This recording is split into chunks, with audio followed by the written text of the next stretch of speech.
The president of Iran almost cries on live TV after Trump closes the Strait of Hormuz to the regime and turns Tehran's main economic outlet into a route monitored by United States forces. But Masoud Pezeshkian appeared on state television on July 14, 2026 under pressure from new bombings. Bacha JT, Bacha from the maritime blockade and the loss of military ground in the south of the country. In front of the cameras, he promised to defend every inch of Iranian territory with actions and asked if Washington had achieved its objectives on the battlefield. What is the American president's rhetoric? Look, they keep up their rhetoric and are doing these things.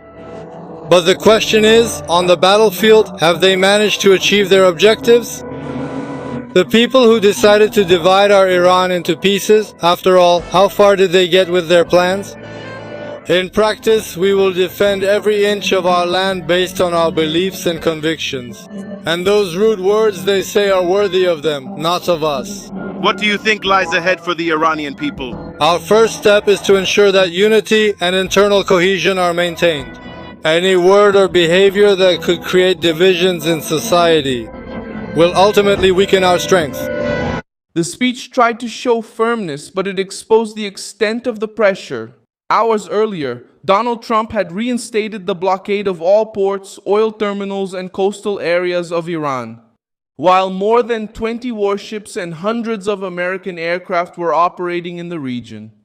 The measure does not prevent vessels bound for other Gulf ports, but it closes the corridor for ships linked to Iranian trade, affecting exports, supplies, and the inflow of money.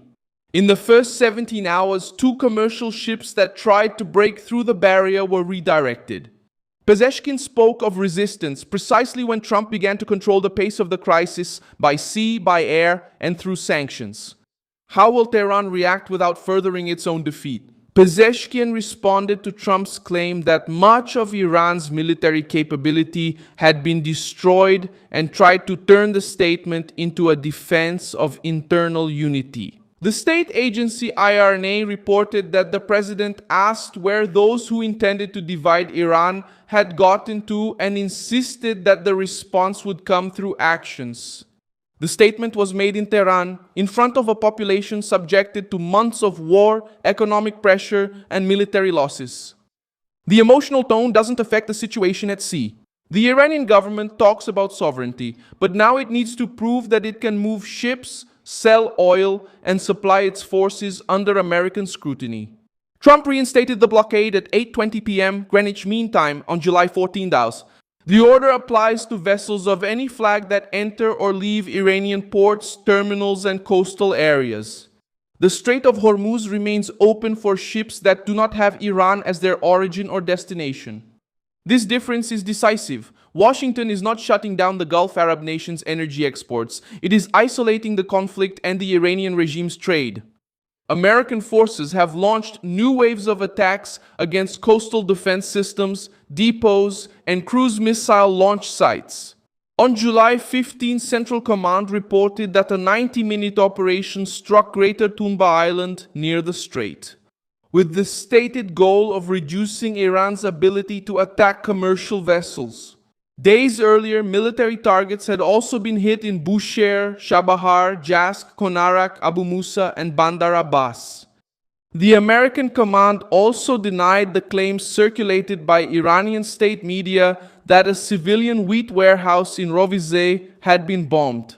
According to the United States, the attacks were directed at military structures associated with coastal defense and attacks on ships. The dispute over conflicting accounts shows how Tehran tries to shift the focus from the loss of military capability to accusations. The attacks were directed at military structures. According to the United States, the attacks were directed at military structures, coastal defense, and offensives against ships. Amen.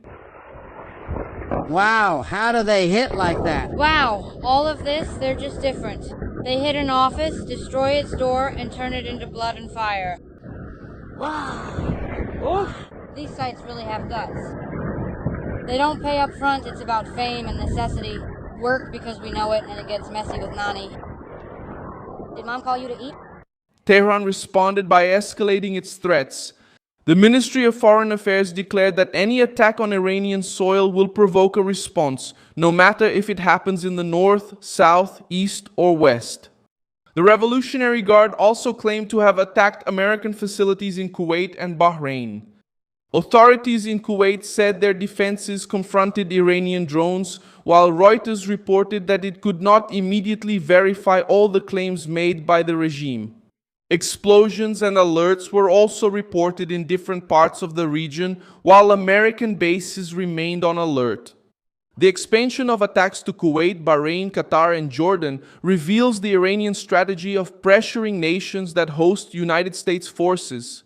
The problem for Pezeshkian is that each new attack against this system, these territories, increases regional support for the protection offered by American forces and gives Trump more justification to prolong the operation.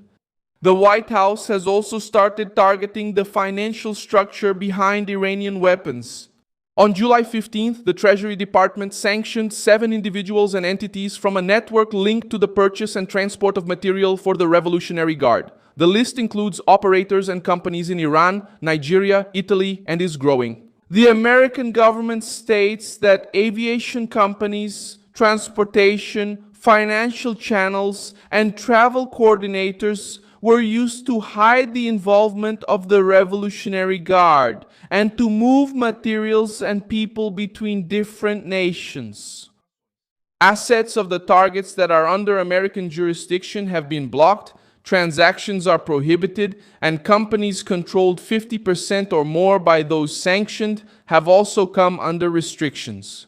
Scott Bassett stated that Trump demands the denuclearization of Iran and that Washington will continue dismantling networks that support the regime's weapons programs and war machine. Thus, the siege advances on 3 fronts.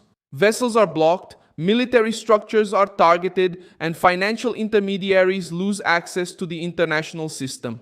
The political impact inside Iran also emerged on social media.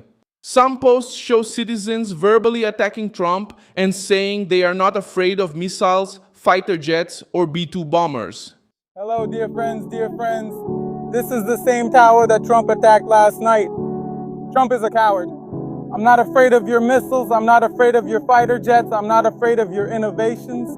We are Iranians and we proudly shout so that the whole world can hear our voice.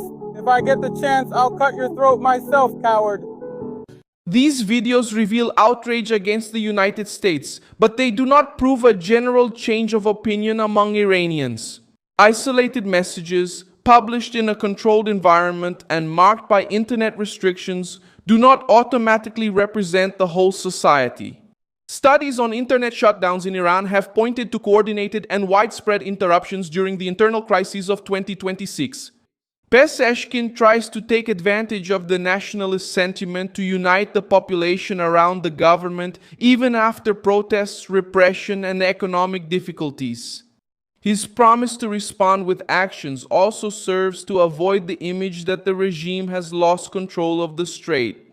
But there is a significant gap between declaring sovereignty in front of the cameras and keeping a trade route running that is surrounded by American ships, aircraft, and surveillance systems. Trump keeps a back channel, a diplomatic way out, open but under tough conditions. Washington demands that Iran stop attacks on ships, allow free passage through the strait, and resume talks about the nuclear program. At the same time, the American president threatened to expand attacks against plants and bridges if Tehran rejects the deal. Any offensive against American ships or facilities could trigger another wave of bombings and make the blockade even stricter. The promise to respond with actions put the Iranian president himself under immediate pressure to act and risk a bigger blow or to back down in the face of the blockade set up in Hormuz. Thank you very much for watching this video until the end. Support our project and contribute financially through the Pix key that appears on your screen. We are an independent channel focused on telling you the truth and keeping you informed. Your contribution helps us keep going. Thank you.